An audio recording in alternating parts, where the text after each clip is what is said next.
Bonjour à tous, bienvenue dans l'épisode 5 du quotidien d'un auteur. Cette semaine, nous allons passer très rapidement sur le chapitre des nouvelles, vous allez très vite comprendre pourquoi. Et puis ensuite, nous allons parler lecture. Cette semaine, il ne s'est absolument rien passé. J'ai eu beau consulter frénétiquement ma boîte mail 50 fois par jour, aucun message n'est arrivé. J'attends. Tic, tac, tic, tac. Encore. Bref, parlons lecture maintenant. Je suis tombée sur un article de l'Express, bon, qui date un peu, c'est vrai, de 2015, je crois, qui expliquait qu'aujourd'hui, enfin aujourd'hui en 2015, plus de gens écrivaient que ne lisaient. Alors c'est à la fois une bonne nouvelle parce que ça veut dire qu'on écrit, qu'on a des choses à dire, qu'on l'assume, qu'on pose les choses sur la table, et ça c'est très bien, c'est très très chouette. Le revers de la médaille, moins de gens lisent, et en réfléchissant à ça, j'ai pensé à mes enfants. Alors, mon aîné a 14 ans et le plus petit a 13 ans. L'année dernière, quand il était en quatrième, mon fils aîné a eu à lire Au bonheur des dames d'Émile Zola. J'avoue, quand j'ai vu ce livre sur la liste de ses lectures, j'ai été plutôt contente parce que je me souviens avoir beaucoup aimé ce livre.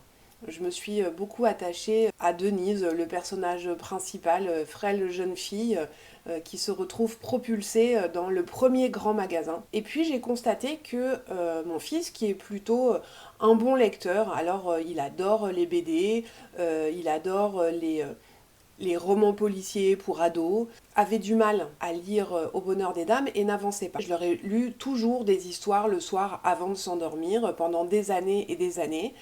Et l'année dernière, donc, j'ai repris mes lectures du soir et j'ai lu à voix haute Au bonheur des dames parce que mon fils n'y arrivait pas. C'est en relisant que je me suis rendu compte qu'à 13 ans, il est très difficile d'apprécier ce livre.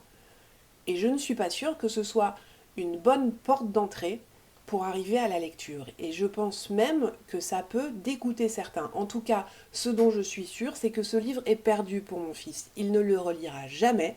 Et du coup, il va passer à côté d'un chef-d'œuvre, parce que c'est un chef-d'œuvre.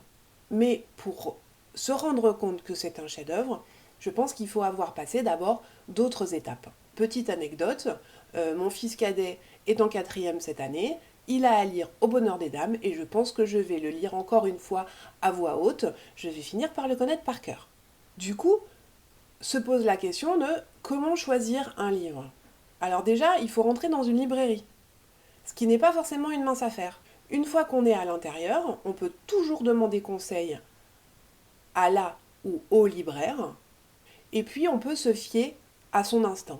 On peut aimer une couverture, on peut aimer un titre, on peut aimer la tête d'un auteur, on peut aimer son nom, n'importe quoi qui peut rendre possible le fait de prendre un livre dans les mains, de l'ouvrir et d'en lire quelques pages. Parce que c'est là que ça commence. Et le mot qui est important là-dedans, c'est l'envie. Alors, lisez, que vos enfants lisent absolument ce qu'ils veulent. Et n'écoutez pas les tristes cires qui vont vous dire oui, tel livre est un ouvrage de littérature, tel autre livre ne l'est pas. On s'en fout en fait. Lisez ce que vous voulez, ce dont vous avez envie et laissez vos enfants lire ce dont ils ont envie. Ça peut être des magazines, des BD, des polars, on s'en fiche. Le dictionnaire, la porte d'entrée vers la lecture, on l'a choisi, on ne l'impose pas. Et puis il y a des moments où on a envie de lire, des moments où on n'a pas envie, et c'est pas grave. Aucune culpabilité à avoir. J'étais dans la rue il y a quelques jours et j'entendais une dame derrière moi qui disait oh là là, cette année, vraiment, j'ai lu aucun livre. C'est pas grave.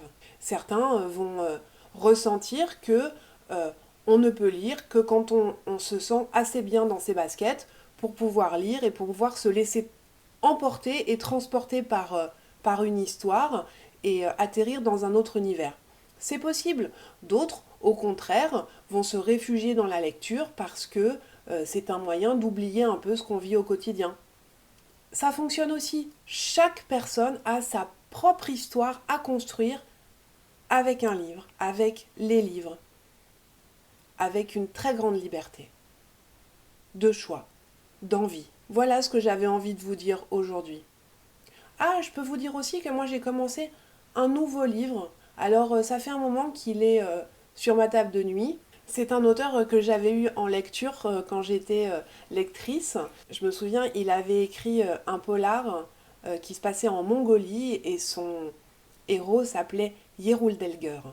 J'avais beaucoup aimé, il a eu beaucoup de succès après. Là j'ai commencé son dernier roman, on est juste après la Deuxième Guerre mondiale, dans la communauté arménienne, et je pense qu'il va beaucoup me plaire. Il s'appelle Yann Manouk. Voilà, sur ce, je vous remercie. Ah oui, c'est vrai, je vous ai pas remercié cette semaine des likes, des vues, des reposts, de tout ça. Donc, bah, merci beaucoup. Je vous dis à la semaine prochaine et ciao!